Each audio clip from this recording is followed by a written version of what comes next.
കേരളത്തിന്റെ നന്മയ്ക്ക് ഉപകാരപ്രദമാകുന്ന എല്ലാത്തിനെയും എതിർക്കുക. നമുക്കറിയാം, ഇപ്പൊ നാഷണൽ ഹൈവേ ഞങ്ങൾ അനുവദിക്കില്ല അല്ലേ? വയൽക്കിളി സമരം നമ്മൾ മറന്നു പോകരുതല്ലോ.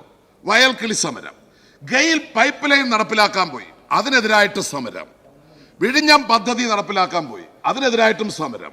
എന്തിനേറെ പറയുന്നു, വയനാട് തുരങ്കപാത അത് അനുവദിക്കുന്ന പ്രശ്നമേ ഇല്ല, ഞങ്ങൾ എതിർക്കും. പക്ഷേ ഈ പറഞ്ഞതെല്ലാം കേരളത്തിൽ പിണറായി ഗവൺമെന്റ് നടപ്പിലാക്കി എന്നുള്ള യാഥാർത്ഥ്യം തിരിച്ചറിയാൻ വേണ്ടി കഴിയണം. നിങ്ങൾ ആരെയാണ് എതിർക്കുന്നത്? LDF സർക്കാരിനെയോ പിണറായി സർക്കാരിനെയോ? പറഞ്ഞതെല്ലാം നടപ്പാക്കിയ സർക്കാരാണ് കേരളം ഭരിക്കുന്നത്. എണ്ണിയായിരുന്നു M. നൗഷാദിന്റെ പ്രസംഗം. എന്തൊക്കെ പറഞ്ഞു, എന്തൊക്കെ നടപ്പിലാക്കി. പ്രതിപക്ഷത്ത് നിന്ന് ഒരക്ഷരം പോലും ഉയർന്നു വന്നില്ല, നിശബ്ദമായിരുന്നു സഭ. ആ പ്രസംഗം കേൾക്കാം. ഞാൻ ഈ അടിയന്തര പ്രമേയത്തെ എതിർക്കുകയാണ്.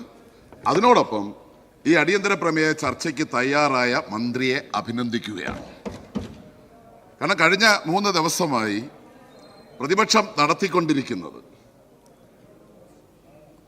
അടിയന്തര പ്രമേയം കൊണ്ടുവരിക, അത് ചർച്ച ചെയ്യുന്നതിന് അവസാനിക്കുന്നതിന് മുമ്പ് മറുപടി കേൾക്കാതെ ബഹിഷ്കരിച്ച് ഓടുക, പത്രവാർത്തകളുടെ അടിസ്ഥാനത്തിൽ അടിയന്തര പ്രമേയം കൊണ്ടുവരിക, പത്രവാർത്തകളുടെ അടിസ്ഥാനത്തിൽ സഭയിൽ പ്രസംഗിക്കുക. പക്ഷേ പത്രസമ്മേളനത്തിന്റെ കാര്യം സഭയിൽ മിണ്ടാൻ പാടില്ല. അതാണ് ഇന്നിപ്പോ കണ്ടത്. ജോയി AK ആന്റണി നടത്തിയ പത്രസമ്മേളനത്തിന്റെ കാര്യം പറഞ്ഞപ്പോ ഇത് പരിധിക്കുള്ളിൽ നിന്ന് വർത്തമാനം പറയണമെന്നാണ് പ്രതിപക്ഷ നേതാവ് പറഞ്ഞത്. അന്നേരം റൂള്, ചട്ടം ഒക്കെ ആയി. പക്ഷെ അവർക്ക് പത്രവാർത്തകളുടെ അടിസ്ഥാനത്തിൽ അടിയന്തര പ്രമേയം കൊണ്ടുവരാം. അതുപോലെ തന്നെ പ്രസംഗങ്ങളിലെല്ലാം പത്രവാർത്തകളുടെ അത് അവതരിപ്പിച്ച ആൾ തന്നെ പത്രവാർത്തകൾ ശരിയാകാം, തെറ്റാകാം. അപ്പൊ ശരിയോ തെറ്റോ എന്ന് ഉറപ്പില്ലാത്ത കാര്യം പോലും ഇവിടെ പറയുകയാണ്. എനിക്ക് വിനയപൂർവ്വം പ്രതിപക്ഷത്തോട് അഭ്യർത്ഥിക്കാനുള്ളത്, ഇതിന്റെ മറുപടി കേൾക്കാൻ പൂർണ്ണമായും ഇരിക്കണമേ എന്നാണ് വിനയപൂർവ്വം അഭ്യർത്ഥിക്കാനായിട്ടുള്ളത്. ഒന്ന്, വിലക്കയറ്റത്തെ കുറിച്ചാണ് അവർ പറഞ്ഞത്. ഇപ്പൊ കേരളത്തിലല്ല അവർ താമസിക്കുന്നത് തോന്നുന്നു. പണപ്പെരുപ്പം രാജ്യവ്യാപകമായിട്ടുള്ളതാണ്, ലോകവ്യാപകമാണ്. പക്ഷെ കേരളത്തിന്റെ എന്താണ് അവസ്ഥ, അത് മനസ്സിലാക്കാതെയാണ് പ്രതിപക്ഷം അടിയന്തര പ്രമേയങ്ങൾ കൊണ്ടുവരുന്നത്. അത് ഇപ്പോഴും മാത്രമല്ലല്ലോ, എല്ലാത്തിനെയും നെഗറ്റീവായി മാത്രം കാണുന്ന സമീപനമാണ് അവർ സ്വീകരിച്ചിട്ടുള്ളത്. ഇപ്പോ കേരളത്തിന്റെ നന്മയ്ക്ക് ഉപകാരപ്രദമാകുന്ന എല്ലാത്തിനെയും എതിർക്കുക. നമുക്കറിയാം, ഇപ്പൊ നാഷണൽ ഹൈവേ ഞങ്ങൾ അനുവദിക്കില്ല അല്ലേ? വയൽക്കിളി സമരം നമ്മൾ മറന്നു പോകരുതല്ലോ. വയൽക്കിളി സമരം, ഗെയിൽ പൈപ്പ് ലൈൻ നടപ്പിലാക്കാൻ പോയി, അതിനെതിരായിട്ട് സമരം. വിഴിഞ്ഞം പദ്ധതി നടപ്പിലാക്കാൻ പോയി, അതിനെതിരായിട്ടും സമരം. എന്തിനേറെ പറയുന്നു, വയനാട് തുരങ്കപാത അത് അനുവദിക്കുന്ന പ്രശ്നമേ ഇല്ല, ഞങ്ങൾ എതിർക്കും. പക്ഷേ ഈ പറഞ്ഞതെല്ലാം കേരളത്തിൽ പിണറായി ഗവൺമെന്റ് നടപ്പിലാക്കി എന്നുള്ള യാഥാർത്ഥ്യം തിരിച്ചറിയാൻ വേണ്ടി കഴിയണം. ഇവിടെ നമുക്ക് ഇപ്പൊ കേരള സംസ്ഥാനത്ത് മുഴുവൻ പേർക്കും റേഷൻ ഉണ്ടായിരുന്ന ഒരു നാടാണിത്. അതിനെ APL BPL ആക്കി മാറ്റം വരുത്തിയത് ആരാണ്? കേന്ദ്ര ഗവൺമെന്റ് ആണ്. NFS ആക്ട് കൊണ്ടുവന്നിട്ട് അതിൽ BPLകാർക്ക് മാത്രമായി റേഷൻ പരിമിതപ്പെടുത്തി. ഈ കേരളത്തിൽ APLകാർക്കും കുറച്ച് കൂടിയ വിലക്കാണെങ്കിലും റേഷൻ കിട്ടും. പക്ഷേ ഒരു കാര്യം മനസ്സിലാക്കേണ്ടത്, കേരളത്തിൽ മാത്രമാണ്, ഇന്ത്യയിൽ കേരളത്തിൽ മാത്രമാണ് APLകാർക്ക് റേഷൻ ലഭിക്കുന്നത് എന്ന യാഥാർത്ഥ്യം കാണാതെ പോകരുത്.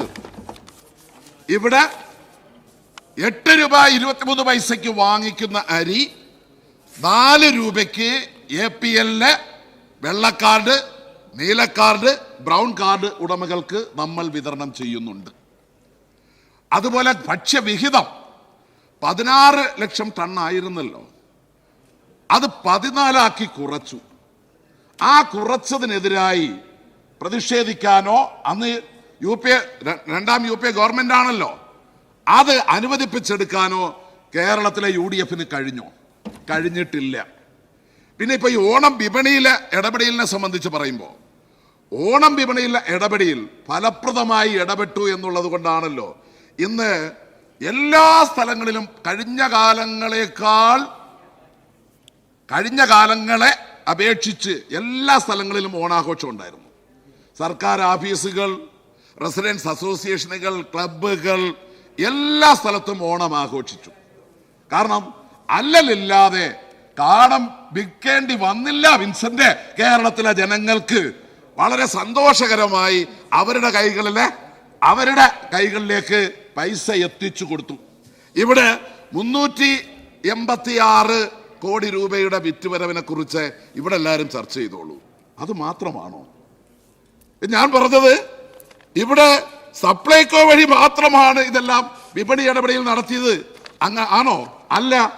പിന്നെയോ കൺസ്യൂമർ ഫെഡ്, സഹകരണ മേഖല, അതുപോലെ തന്നെ ഹോർട്ടി കോർപ്പറേഷൻ, പിന്നെ റേഷൻ കടകൾ വഴി, പിന്നെ കുടുംബശ്രീ, സമസ്ത മേഖലയിലുള്ള ഇടപെടലുകൾ അതുവഴി 1386 കോടിയല്ല 1305.08 കോടി രൂപയുടെ വിൽപ്പനയാണ് നടന്നത്.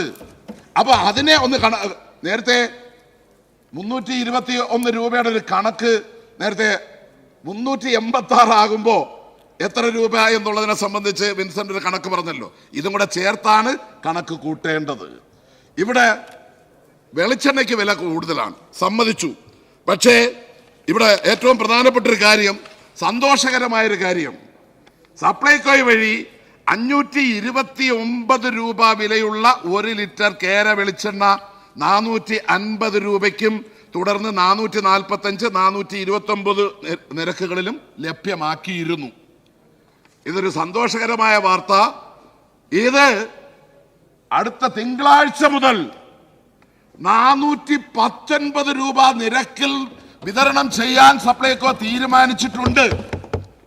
അതുപോലെ തന്നെ ശബരി വെളിച്ചെണ്ണ സബ്സിഡിയായി 349 രൂപയ്ക്കും നോൺ സബ്സിഡി 429 രൂപയ്ക്കും ലഭ്യമാക്കി. സബ്സിഡി വില തുടർന്ന് 339 രൂപയാക്കി കുറച്ചു. തിങ്കളാഴ്ച മുതൽ 319 രൂപയ്ക്ക് വെളിച്ചെണ്ണ ലഭ്യമാക്കും. ഇതാണ് പ്രത്യേകത.